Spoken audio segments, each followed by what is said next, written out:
This is Hannibal coming at you here from the Hannibal TV on YouTube. Today we have former WWE, TNA, WCW head writer, former WCW champion. He's made appearances on Dark Side of the Ring. He has his brand platforms, none other than Vince Russo. What is going on, my good friend Hannibal? Hannibal, Hannibal, do you know that I always put you over? Do you know that, Hannibal? Every time your name is brought up, I always put you over because I've always said from day one, Hannibal has been very, very, very good to me. So when you call and you want to do something, bro, I'm always ready to do it with you, man. Well, I greatly appreciate it.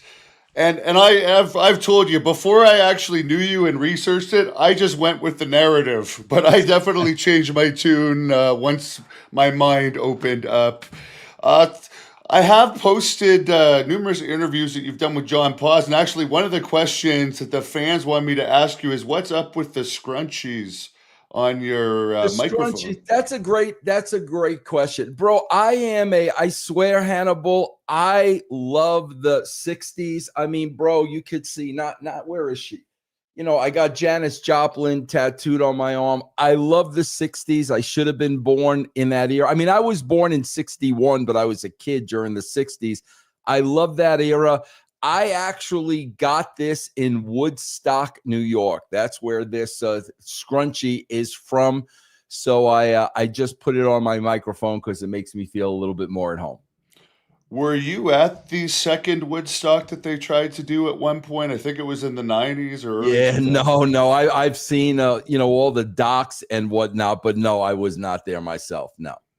Speaking of Janis Joplin, I know Jesse Ventura claimed he knew her, but in the worst Dark Side of the Ring I ever saw, and I don't even really haven't watched much of the last season, but they talked about that wrestler whose name is escaping me right now. He was also a porn star. He was supposedly friends with Janis Joplin. Did you see that one? Do you know who I'm No, I talking don't. about? I'll be honest with you, Hannibal. I saw two. I've only seen two dark sides. One was the brawl for all because they wanted me to be on a panel after it was over, and the only other one I saw was the plane ride from hell. Because that story is so bizarre. Honestly, those are the only two that I've watched. Yeah, I'm gonna look up that guy's name because it's driving me crazy. Yeah, I know. But yeah, they actually went into detail on his. Someone's gonna tell me, or I'm gonna look it up. But one of the other questions that a lot of people have asked me, because I recently bought the rights to air clips from this RF video Chyna interview, Mm. is somebody, actually several people wanted me to go into detail, you to go into detail on your experiences with Chyna. Ah, man, I loved her. I mean, I absolutely, with all my heart and soul, loved her. I mean, she was such a great, great, great human being.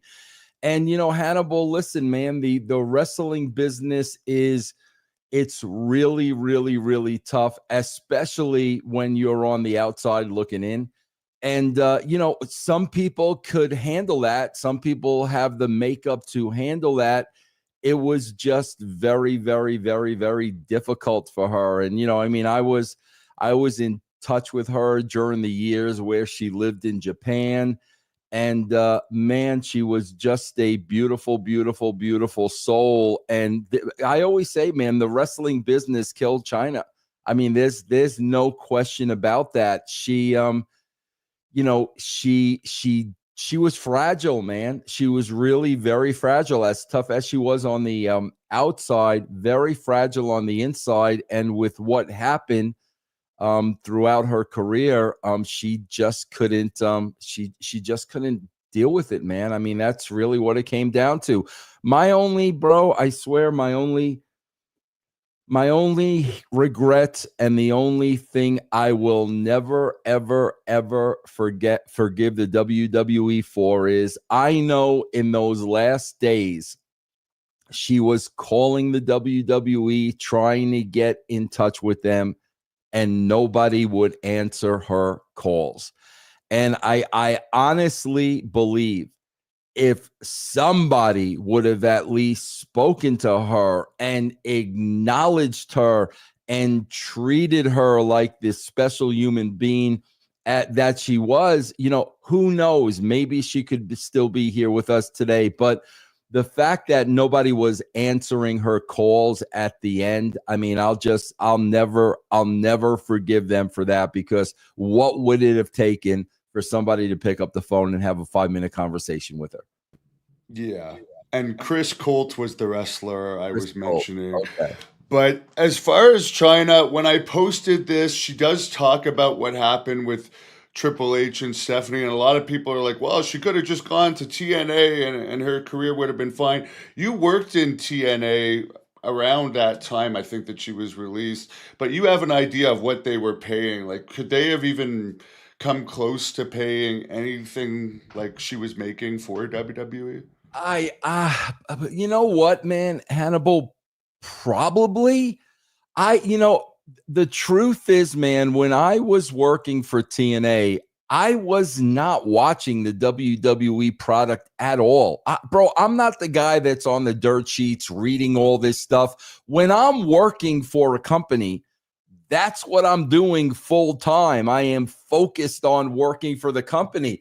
So, like, at the time, man, I wasn't even following that drama with her and Triple H and Stephanie. I didn't even really know what was going on. I mean, finally, I was the one who reached out to her and brought her back into TNA. The thing that people don't know, bro, is when she came back to TNA, Hannibal, I will never forget. I swear to God, when she showed up, myself and Bruce Pritchard, we went out to dinner with Chyna. Bro, she looked the best I had ever seen her.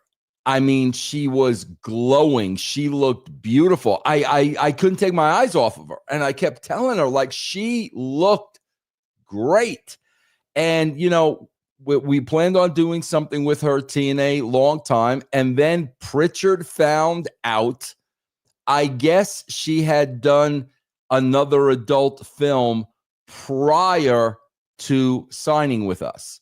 So after she signed with us, Pritchard found out that she had done another adult film, and it was the old wrestling bullshit. Well, Vince, we can't have her. We can't have her on, the roster because this is going to come out and it's going to hurt the company. The same excuse Triple H gave for her not being in the Hall of Fame. Well, if little Johnny looks up Chyna, they're going to see her past.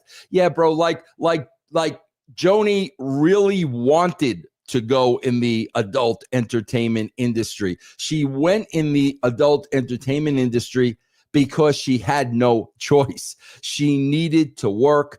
She wasn't allowed to use the Chyna name anymore, and that closed a lot of doors because a lot of people wanted Chyna. So she got into that industry because she needed to make money. She didn't get into that industry because it was something she wanted to do. And I never saw the X-Pac one, but I have to say, I think that second one is the gangbang one. And you could tell she was depressed. I mean, I couldn't watch the whole thing because it was sad. They're like slapping her around, treating her like crap. Terrible, man. I never saw it. I'm not going to sit there and tell you that I did, because I never did. But yeah, bro. I mean, again, bro, I say this all the time, and even Joni said this to me. She said this to me. She said, Vince, Stephanie and Hunter fell in love. I understand that. People fall in love. She said that to me. She said, but to take away my name, the character I developed, I was Chyna, to take away my name, that's what really sent her spiraling, because everybody she spoke to wanted her to be Chyna. And when she said she couldn't, she lost a lot of opportunities that way. Definitely. I know she even changed it to China doll at one Right. point, but I Yep. don't know if they put a stop to that. Someone brings up, why did X-Pac get a pass for Triple H comments that she didn't have a Googleable name? He was in one of those with her. Yeah, there's a lot of people that are in the WWE Hall of Fame and gotten a pass. I mean, if we Yeah. really wanted to go down the criminal records of people in the WWE, bro, it would probably blow your mind. That's when my heat really started with Triple H, and that's when it was like gloves off, man. How dare you say something like that when you guys were the one that put her in a position where she had to do that because she had to earn a living. I think now the newness is kind of wearing off on everyone loving Triple H's booking, and people are kind of getting a reality check on it. What do you think about like the current state of WWE? Well, I've always said, Hannibal, listen, man, I get paid very nicely from Sportskeeda to review SmackDown and review Raw. I only watch the wrestling they pay me to watch. I don't watch wrestling for free because I don't enjoy it. It's not something I'd watch. And basically, on January 24th, I will be 65, and I have already said on my 65th birthday, I will no longer watch any more wrestling. It is so bad to me and such a total waste of my time. It is so dumbed down. It is written for idiots. That like I said, I've got some obligations to Sportskeeda till that date. But once that date comes, I'm not going to watch this anymore, man. I just don't have that kind of time to waste anymore. And I find myself sitting there on Monday nights and Friday nights, and I'm watching this show, and I feel like an absolute idiot. And I don't need to entertain myself at my age by things that are just basically insulting my intelligence. Yeah, I really get mad if I have to watch like more than 5 minutes. Yeah. For instance, to try and watch that Rock promo with CM Punk, like after 3 minutes, I was actually getting mad at how stupid this is because we Yeah. just saw Vikingo kick out of table spots, Canadian destroyers on the apron, pile drivers from the top rope, and we're supposed to believe CM Punk is going to be out for 12 minutes here while Yeah. John Cena just drones on. That's how I feel, Hannibal. As I'm watching this, I get mad. I get mad because I feel like a moron watching this. Like that, you literally make me feel like a moron. And I'm just like you. I get so mad and I get so aggravated because I have to watch it. And I mean, honestly, bro, when I'm telling you, bro, I'm leaving a lot of money on the table. Come January 24th, I'm leaving a lot of money on the table because it's not worth it to me to watch this every week, man. Yeah, and I think it's misleading for the people that keep saying it's hotter than ever now. I mean, it like for instance, I looked up an upcoming TNA show. People keep making the excuses for these, not TNA but AEW, for these crowd shots. Oh, the picture was taken before people came to the arena. It was at intermission. They're not even. They're using like 75% of the arena here. Here's one of their Wow. upcoming. Like, why even rent an arena this big? Yeah, I It, mean that's a great question, Hannibal. Seriously, like I'm not even taking a dig at them for that seating chart, but why? Like why rent a building that big? Like that's a great question, Hannibal. I swear to God, man, when I started with the WWE in like 94, bro, I remember we were playing field houses. We were playing field houses in upstate New York. So I'm with you. I mean, bro, remember all the Raws from Poughkeepsie? Like I'm with you. Why are you going in such a huge arena? It just doesn't make any business sense.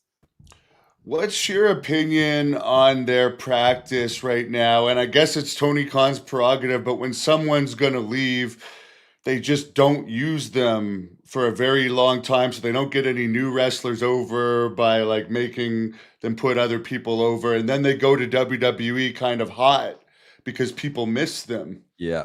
Yeah, well, listen, here's the problem, Hannibal. Like, the problem is you and I are not billionaires. So we can't even comprehend what it would be like for money to mean nothing. We can't comprehend that. So that's the problem. When we look at AEW, why don't they rent out smaller arenas? If they're not going to use talent, why don't they cut the talent loose? Well, part of that reason is Tony Khan's a billionaire, bro. So the money doesn't matter to him. He's not looking at the dollars and cents. And, I always have to go back to that because I ask so many questions. Why does Tony do this? Why does Tony do that? Because I'm looking at it from a business point of view. But when it's not about making money and you're basically doing it because it's kind of like a hobby and you love doing it, well then, bro, you're just looking at it completely differently. And I say this all the time, bro, it's Tony Khan's company. He could do whatever with it that he wants to do. It's his freaking company. But yeah, man, there is a lot of money being thrown away, in my opinion. And for the WWE, we keep hearing, oh, sellouts everywhere. They're so hot, but they don't do house shows anymore. So people travel from the towns that used to get the house shows to go to the bigger cities. So it's more people traveling from outside. It's not per capita, and they're not real sellouts. Like they say, a sellout is 11 or 12,000 at a 20,000 seat arena all the time. So yeah, what they do, they have a model, man. Because I talked to somebody who has a very, very good, reliable source in the business end of the WWE, and what they do, Hannibal, is they almost have like 3 different tiers. They'll start, like you say the building is 18,000. Well, they'll seat the building so it only seats 11,000. So if they sell the 11,000, they'll say it's a sellout. And then they'll go to the next tier. If they've sold out the 11, then they might go to 13. And if they sell that 13, they'll call it a sellout. So are they selling out the entire buildings? Absolutely not. And like you said, I have this freaking argument with that imbecile Disco all the time. Bro, there's more of a demand because they're no longer doing house shows. So you're exactly right, Hannibal. When they're in town, there's a sense of urgency to go see them because they may not be in town again for another 18 months or 2 years. Yeah, when you were booking WWE, I'm from Ottawa. They would come to Ottawa 4 times a year. They're not even coming to Ottawa this year. So the Ottawa people will drive 2 hours Right. to Montreal. Absolutely. And they used to come to Montreal 4 times a year too. They're coming once this year. Right. So I mean, it is very deceiving. Yes. What would you do right now? I mean, it's safe to say that the John Cena heel turn has been a flop. For that promo I just mentioned, the fans are cheering literally everything he says that's supposed to be negative. If you were given the book right now to take over, would you just be like, oh, well, we've started this heel turn, let's just keep going against the grain? Or would you say, all right, enough is enough here, let's mix things up? Bro, I got to tell you, Hannibal, you and I think we think the same, because I was watching SmackDown on Friday, and CM Punk is laying there dead for 15 minutes, whatever it is, after going through a table. Now, here's the problem, guys. Let me smarten you up a little bit. For the last 10 years, you guys have no sold everything. Everything, bro. Nobody sells anything. We've seen people go through tables. We've seen people go through the announce desk. We've seen 5 super kicks. Nobody sells anything. So now we're supposed to believe Punk's dead for 15 minutes. And where are the medics, by the way? Where are the medics and where's the security? Say, get out of here. He's in serious condition. Yes, exactly. So, Hannibal, if it's me, I'm calling a freaking audible. I mean, my God, it killed Punk. It buried Punk. It made Punk look weak. And if I am booking, bro, there's only one way to fix that. And that's to turn Punk heel in the match and almost do the Bret Hart, Steve Austin gimmick where Punk turns heel and Cena's a babyface again because, bro, they freaking killed him. That's why there was footage yesterday in Saudi of like Punk pushing a kid away. And now I'm looking at that and I'm saying, okay, bro, did they purposely do that? Because now they're going to turn Punk heel. Because you guys buried him on freaking SmackDown, bro. Yeah, everyone's talking about, the pipe bomb promo was so realistic. It's like they, first of all, have the table so positioned to advertise the Slim Jim, too. It's like, this is just a slim, it takes me right out of it to see this. Yes, yeah. And Hannibal, people don't understand, too, with the pipe bomb promo. Here was the difference, bro. There was separation with the pipe bomb promo. He's sitting on the stage. Cena's in the ring. There was separation. Cena is standing 5 feet from the dude. 5 feet from the dude. And he's laying there dead after going through a table. When on Monday night, Rhea Ripley goes through a table. 5 minutes later, she's sprinting to Adam Pearce's office. This is what I'm talking about, bro. They have no clue whatsoever to what they're doing. People said, Vince didn't need to be around and Vince was hindering them and Vince is old and Vince is this and Vince is that. Bro, every single week they show us how badly they need Vince McMahon, 80 years old or not. At least Vince knew what he was doing. Yeah, and he also wasn't putting ticket prices up this high as well. I think a lot of the fans are starting to miss Vince, despite the accusations, just because it's becoming less personal now, the product in general. Again, even eliminating the house shows. Yep. Like, you had the personal connection of seeing the wrestlers. And not only that, Hannibal, I'm going to do a whole, I got a live YouTube this morning in about an hour and a half, but I'm not plugging it. I just want to point out something to what you just said. Bro, have you guys looked at the laundry list of wrestlers injured in the WWE? Part of that is because there's no more house shows. These guys and gals are not working every day, 3-4 days a week. Some of them, man, may be wrestling once every 3 weeks, once a month. So now they're going in there. Hannibal knows he's a worker. They're going in there with ring rust. They're trying to do these crazy spots for the crowd and for the pop. And one by one, I think there's 13 people that are on the injured list currently. Bro, if a Major League Baseball team had 13 players on the IL, they wouldn't win a game. And part of that, bro, is there are no more house shows to keep these guys crisp, keep them oiled up. They train during the day, with each other in the ring. Like I said, bro, now they're being called upon. When's the last time Karrion Kross wrestled?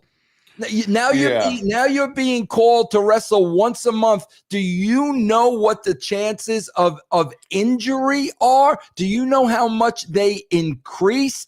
Bro, a huge part of that is taking away house shows. Yeah, and the other thing people always say, they wrestle twice a week. It's like, no. There's a whole roster. Right. And a lot of them just do promos. Right. So, I'd like to know, the average probably on the whole roster isn't even once a month, I would say. And even worse in AEW, there's guys going months.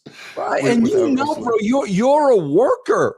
You can't wrestle once a month. And if you do, of course, the risk of injury is going to be greater. I just wonder, bro, if that was even brought into the conversation by somebody like Triple H when they decided to kill all the house shows. Yeah, your body gets into a rhythm of taking Yes, bumps, of and course. yeah. Absolutely, man. Absolutely. But they are making more money than ever for doing less than ever. What do you think, just for instance, like you look at what WBD is paying AEW, I think is what 130 million a year compared to NXT with the salary cap of 250,000 for those wrestlers, and they're getting like 25 million a year, and it's winning a lot of the weeks. Like they just won this week. What would you be thinking if you were like running WBD at this point?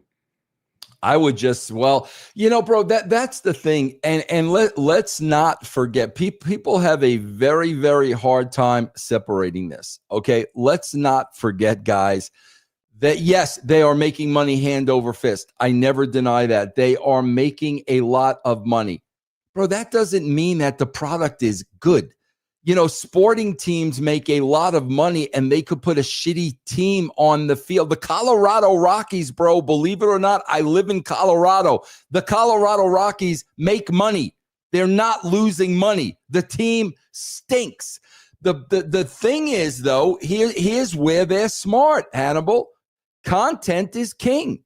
With networks and cable and streaming services, everybody needs content. And if you are a content creator, especially a content creator with a library, you are going to make a shitload of money. And that's exactly what the WWE has tapped into. Good for them, bro. I'm glad they're making billions and billions of dollars. I'm glad WBD's got a contract with AEW. I'm glad for them. That has nothing to do with the product being good or bad. It's two totally different things.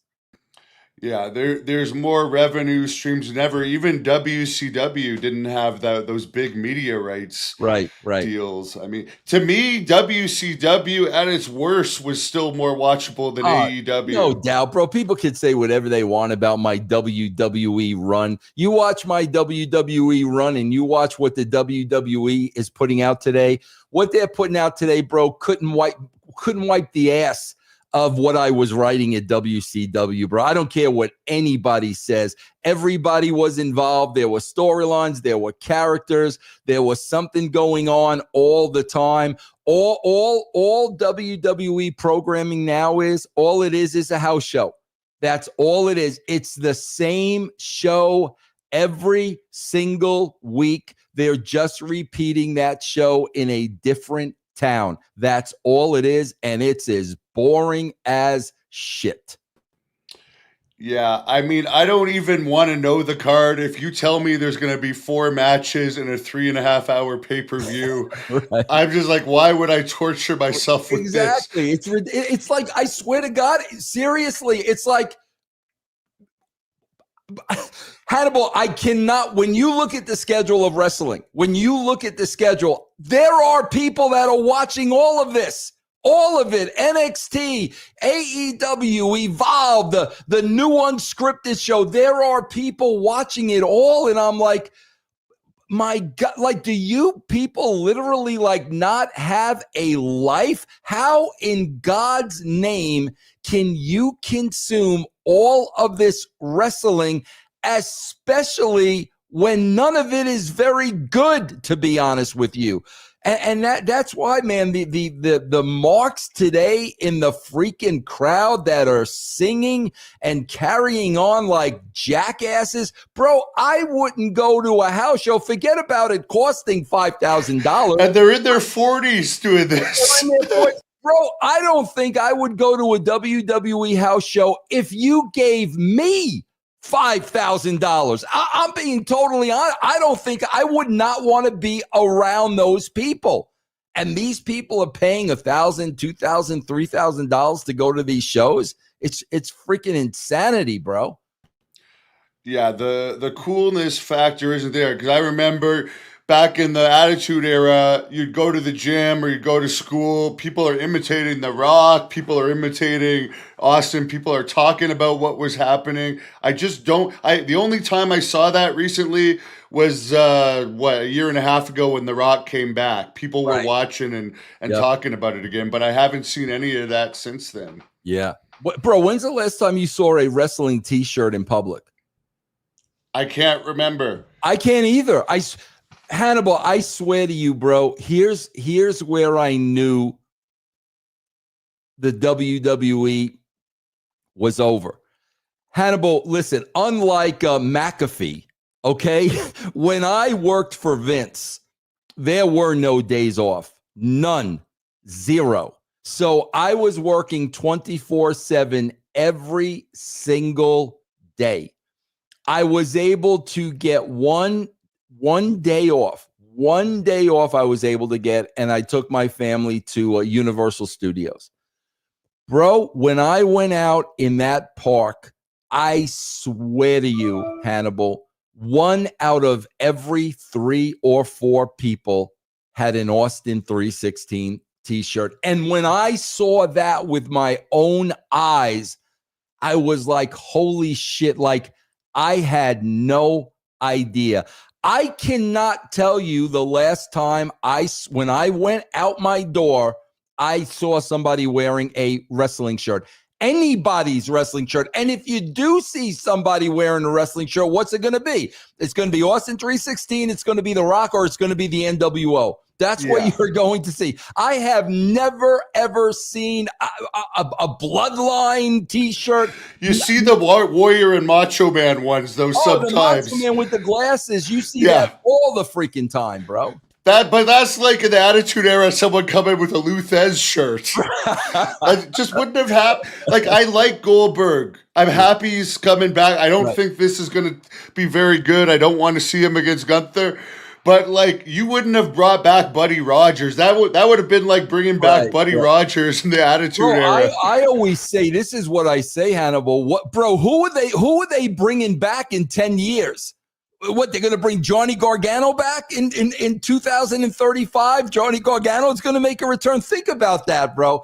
They're constantly going back to the well when they know less and less people are watching. I think Trish Stratus is coming back again. Goldberg. What are they going to do in 10 years from now when they can't bring these people back? Who are the people that are going to be returning? Sami Zayn and Kevin Owens? The only one that I think would make a difference at this point is comparably would be Roman Reigns. And maybe Orton. Orton would make a difference. Yeah, Randy Orton. But anybody else? Come on, bro. No. Seriously? That's what you're going to depend on 10 years from now? Because Lesnar's already in that category. And speaking of what you just said about not getting a day off, both Kurt Angle and Brock Lesnar left because Vince wouldn't cut their schedule, and they were addicted to pain pills. Absolutely, man. So they wouldn't have even left. Yep, absolutely. Yeah. Someone's tipping $2 here. Thank you. Thoughts on the Headbangers talking good about you? No, they were great guys. Bro, listen, very rarely do you see talents talk bad about me. People you see talk bad about me. You see 2 kinds of people talk bad about me. Number 1, wrestling marks, because I was an entertainment guy, and 20-minute fake wrestling matches are stupid, bro. Entertainment is how you're going to draw the masses. So they didn't like the way I booked, or my people that I was literally at my level at these jobs, like an Eric Bischoff or a Jim Cornette, like people that had a compete with me for a position and didn't like the fact that they were in the business for 100 years and I wasn't, and I was able to be in the spot. As far as people I worked with, bro, few and far between were there people I did not get along with. Those dudes, the Headbangers were just 2 great dudes. One of your gimmicks that did not get over really was that beaver cleavage one. Why do you think that didn't get over? Well, I don't know, bro, if it really didn't get over. We had to pull the plug on it, bro. The same reason we had to pull the plug on Goldust. Short-lived, I should say. Yeah. Maybe it didn't have enough chance because of the advertisers, bro. Goldust was never a gay character ever. He was playing on the homophobic fears of others. That was Goldust's character. But the advertisers didn't understand that, and there was a lot of pressure. And it was the same thing with Beaver cleavage. Yeah, bro, the dude's doing his mom, and they're the same freaking age. It was all a work. That's all it was supposed to be. But again, advertising and sponsors back then had a lot to do with us putting that to an end. And for anyone that doesn't know, that was Thrasher of the Headbangers. Which one of those guys were the nicer? Bro, they were both sweethearts. Seriously, man, both of those guys. Bro, I swear to God, I never really worked with anybody that was a prick. Like the person I probably had the hardest time ever working with, bro, all three companies was freaking Goldberg, because Goldberg really believed the hype. And it was hard to book with Goldberg because in his mind, he was trying to book everything like, he was really Goldberg and he was really 150-0. And it was very, very, very difficult. I wanted Goldberg to job to Scott Steiner once.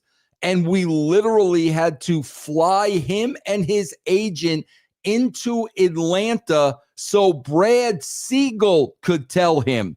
Brad Siegel, bro, the head of the network, had to tell him, oh, we need you to lose this match. So he was very hard to work with. But outside of that, bro, I didn't really have an issue or a problem working with anybody.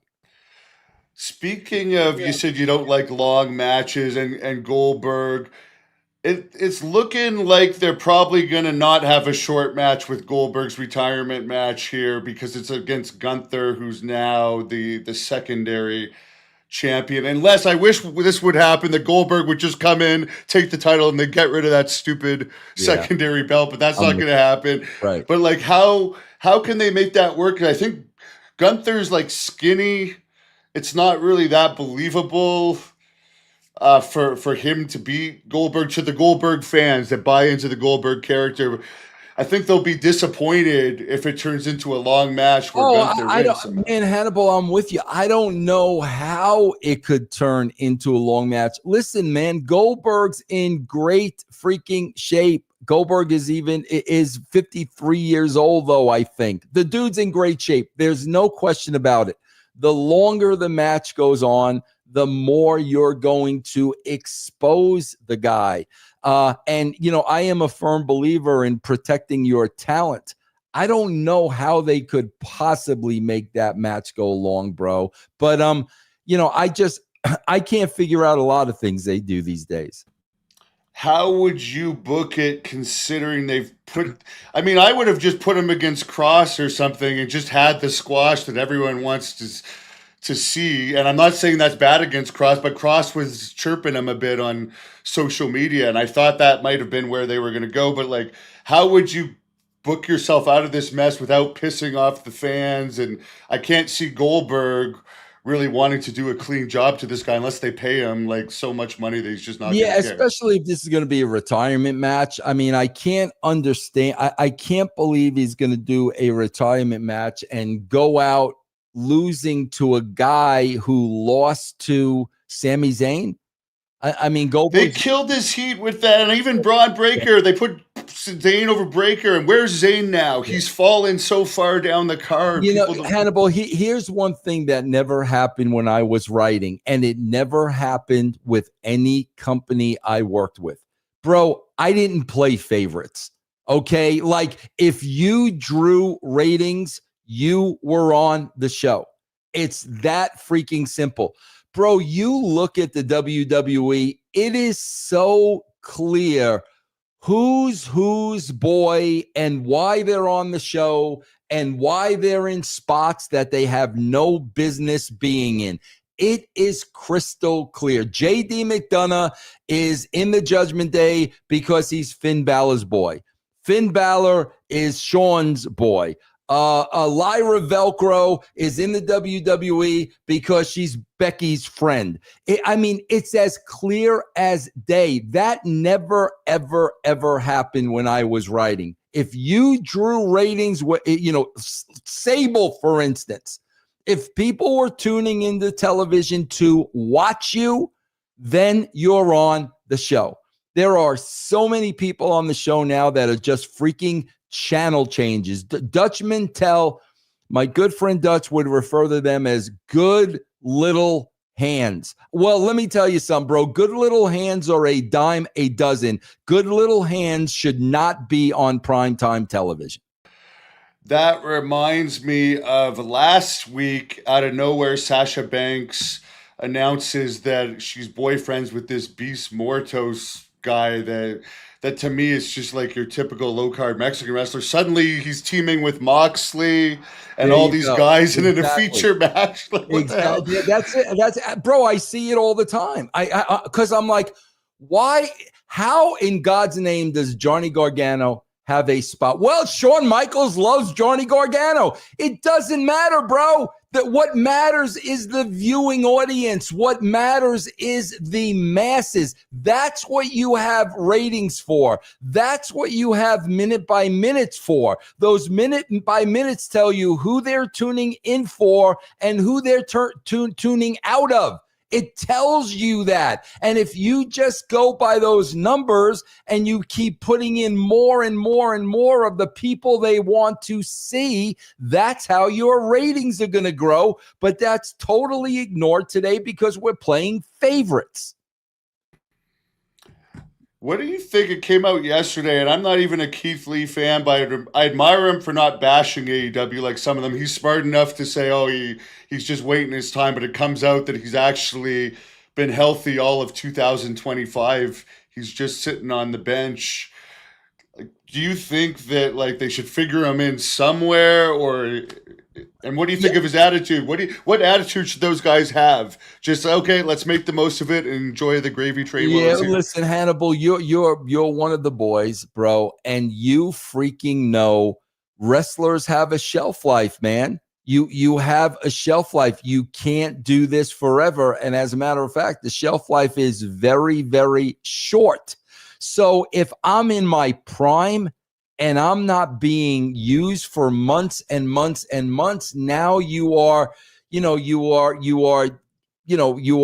taking a chunk out of the time that I have. Man, if you're a wrestler, you want to be out there wrestling. And bro, people don't understand this. Even though a lot of these guys are sitting home collecting a lot of money, bro, they don't want to be sitting home collecting a lot of money. They want to be wrestling. That's what they love doing. So again, bro, a normal person, if we're not going to use Keith Lee, we're going to give him his release and let him go. But Tony Khan is not a normal person. Tony Khan is a billionaire. So if Tony Khan wants to continue to pay him so the WWE doesn't get him, and I don't know why the WWE would want him. They had him once before and did nothing with him. But again, man, it's just so much of this stuff is just so illogical that it's just hard to answer. As far as Hulk Hogan's new amateur wrestling promotion, Michael Collins brings up, I think there's 350 tickets out, including comps right now for I think it's a 13,000 seat arena for this amateur wrestling league at the end of August in Cleveland. Do you think it's going to be a success? Bro, again, listen, guys, let's be totally clear about something. I don't even All-American Wrestling, whatever this thing is called. Okay, let's be clear, bro. This is not Eric and Hulk's money. Okay, none of their money is involved. There is nothing on the line for them. There is nothing for them to use. This is a money mark like a Tony Khan that came along with a lot of money and wanted to start this wrestling promotion. So again, Hannibal, let's you and I let's look at things logically, because that's what I always do. Why in God's name would you book an arena of 12,000 people when we don't even have any idea of what this product is? There's no sizzle reel, there's no pilot. All we've heard you do is talk about it.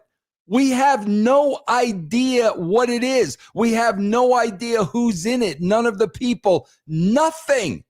And then you're going to scratch your head. Oh my God, we only sold 380 tickets. And like I said, bro, this is all part of the con and it's all part of the work. A guy came along with a lot of money, saw Hulk Hogan, then Eric Bischoff did his sales pitch just like he did it to Dixie Carter. And the next thing you know, these two guys are in the driver's seat making a lot of money because it's not their money to lose. And none of it makes any sense, bro, that you're going to book a huge building this size when nobody knows what they're buying a ticket for. What am I buying? What am I going to see? What style of wrestling? Who are the wrestlers? It's absolute insanity. Bro, that's the con of professional wrestling. It really, really is. And how's his health? Have you heard anything from your inside sources? Because I know he's posted on Instagram, but it seems to be just whoever's running his Instagram and old pictures. Yeah. Do you think he's actually out of the hospital at this point? Hannibal, all I know is this, man. Listen, I've worked with Bubba, and I've even talked to Bubba like beyond, like within the last 5 years. Bro, Bubba's a straight up guy. Like I'm telling you, like my dealings with Bubba the Love Sponge he was a very honest guy. Bubba hated me because he didn't know me. And, he hated me because, obviously the picture Hulk Hogan painted of me to him. So for years and years and years, I worked with Bubba. Number one, I never had a problem working for him. As a matter of fact, I was the one that tore Awesome Kong off of Bubba. Number two, I've done his show a couple of times, going forward. The guy always is a straight up guy. Obviously, the guy knows everybody in Hulk Hogan's circles. So when he made these statements, I mean, I immediately was like, holy shit, I really do hope Hulk is okay. I never doubted what Bubba said for a second because I know Bubba knows everybody that Hulk knows. And bro, that's the God honest truth. I hope the dude, is okay. I don't wish ill will on anybody, but I don't know why Bubba would lie about something like that. And then Bischoff put out a statement saying that there was complications from neck surgery that he was in the hospital for. And Meltzer said the next surgery was 2 weeks earlier. Yeah, and then we did hear that it had something to do with the heart. And bro, that's what I don't understand. What's the game? Why are we playing this freaking game? JR was diagnosed with cancer. JR let everybody know I'm diagnosed with cancer. I'm going in for surgery. This is when I'm going in for surgery. He made everything crystal clear. I don't understand. Hogan has millions and millions and millions of fans out there. I don't know, bro, if he doesn't want to look weak. I don't understand the psychology of everything being a big secret. Bro, if it were me, I would want as many people praying for me as possible. That's what I would want. So I don't understand the veil of secrecy around somebody's health. I just don't get it, man. I've heard him say on the record before, and you probably believe this knowing his history, that everything negative that's happened to him has been through drinking one way or another, such as even that Bubba incident with Bubba's ex. He was drunk during that from the way he was talking. But now someone's bringing up here that he's buying a bar or he's running a bar. He's doing all this beer stuff. Now we're finding out he might have health issues related to the heart. I understand money, but it's at some point, do you think it would be smart to start distancing yourself from alcohol if it's had such a bad effect on you? Yeah, well, I think he's getting involved in a restaurant across from Madison Square Garden. Again, somebody else's money, great American beer, somebody else's money. This is not any of Hulk's money. I got to tell you, Hannibal, like, I know I'm reaching 65. Bro, these guys are older than me. Flair's older than me. Hogan's older than me. Bischoff's older than me. They're all older than me. Hannibal, bro, there comes a point when, like, bro, it's not about the money, man. It's about, okay, bro, I'm going to be 65. The end is, I'm closer to the end than I was to the beginning. Okay, bro, at this point in my life, man, I want to enjoy life. I want to do the things that I want to do. I don't want to be working all the time. I don't want to be traveling. I don't want the stress of the wrestling business. To still be driven by money, at 65, 70, 75, like, bro, it's something that I'll never ever understand. My entire career, Hannibal, I was never ever motivated by money. My motivation was just being the best I possibly could be at my job. That was my motivation. But these guys, they're still motivated by money and the spotlight.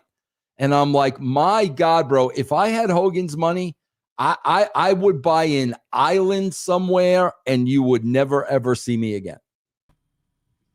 What did you think about that video that Linda Hogan put out maybe 2 months ago where her face is all messed up from bad cosmetic surgery?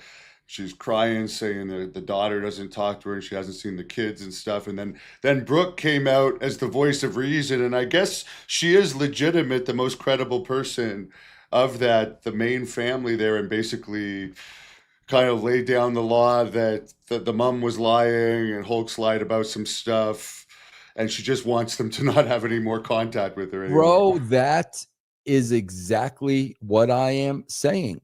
That is a prime example of when money is the most important thing in your life, and when money is the priority. Bro, I don't want to get biblical, Hannibal, but there was a man by the name of Jesus Christ who laid it out simply. You could either love money or you could love me. You can't love both. That's what he said. And man, we all saw Hogan Knows Best. We all saw the houses. We all saw the cars. We all saw the lifestyle.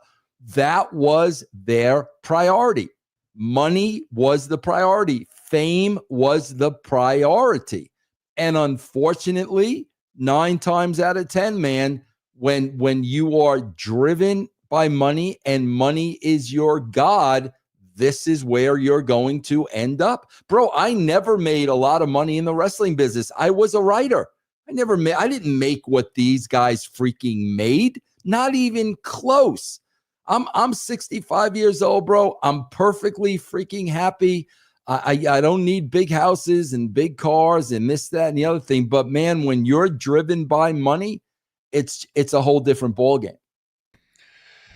Someone wanted me to ask you about how your experiences have been with Terry Taylor. A lot of people say he's one of the snakes behind the scene, but I think you worked with him in TNA for a while. Oh, no, Terry and I were very, very, very, very good friends. Terry and I were very, very close. I worked with Terry for a very, very long time.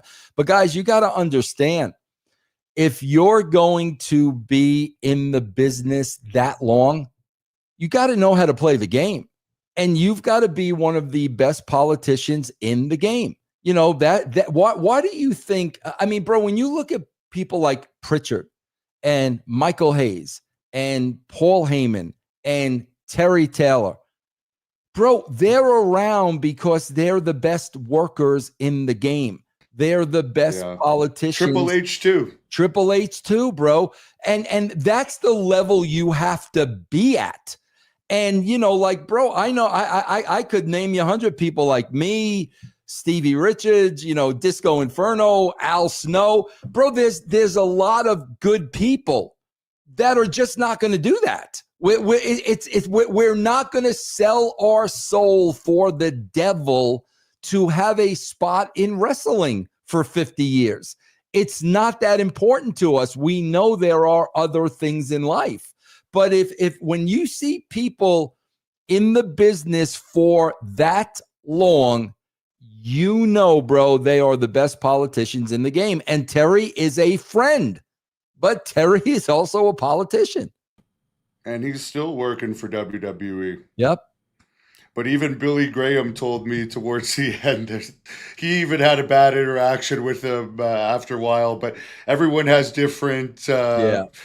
If you're not in bro, competition with someone, speaking it's of different. which, hold on, Hannibal. Yeah. Hold on. Hannibal, do you have a roadcaster? I don't even know what it is, to be honest. Okay, you could do editing, you could keep special effects. Bro, you are constantly on my show because of this. Hold on, let me find. Okay, bro. Bro, I play this clip at least 3 times a week, Hannibal. You should be charging me, bro. Are you ready, Hannibal? Yes, I have no idea what you could be talking about. Here it is, bro. I play this clip at least 3 times a week, and everybody pops huge all the time. Here we go. You're a fucking worthless drunk. Go to hell, you worthless loser. Thank you. Oh, Hannibal, God. come on, man. I play that clip Yeah. at least 3 times a week, bro. Was that the worst interview you ever conducted? Where'd he go, Hannibal? Hello?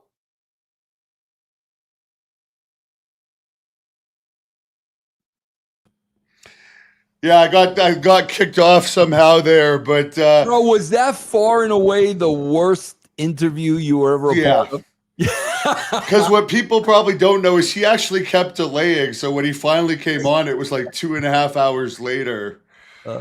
And I'd already paid the agent for the interview. So it's like, and Bro, then he's so rude. It's like, no one even remembers you, and I'm trying to make you look good. That was so freaking classic. I made sure I had that put on my roadcaster. Yes. Now, I guarantee you he wouldn't have said that if it was an in-person interview. He wouldn't have been so rude to me. Probably not. Probably not. But that's how he's going to go down in history now. Because that's his most entertaining interview. So good for him. That's what he's going to be remembered for. Yes, there you go.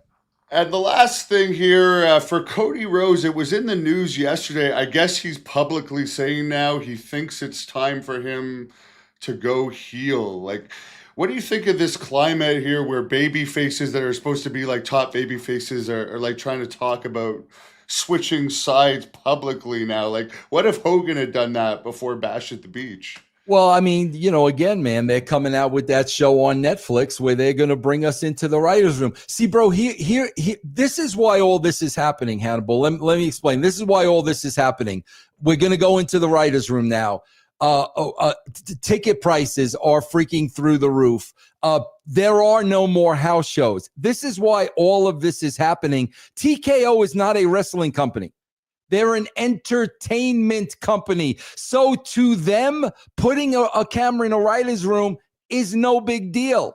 To them, charging a lot of money for tickets, we don't care who the customer is. We don't care that it's family with kids.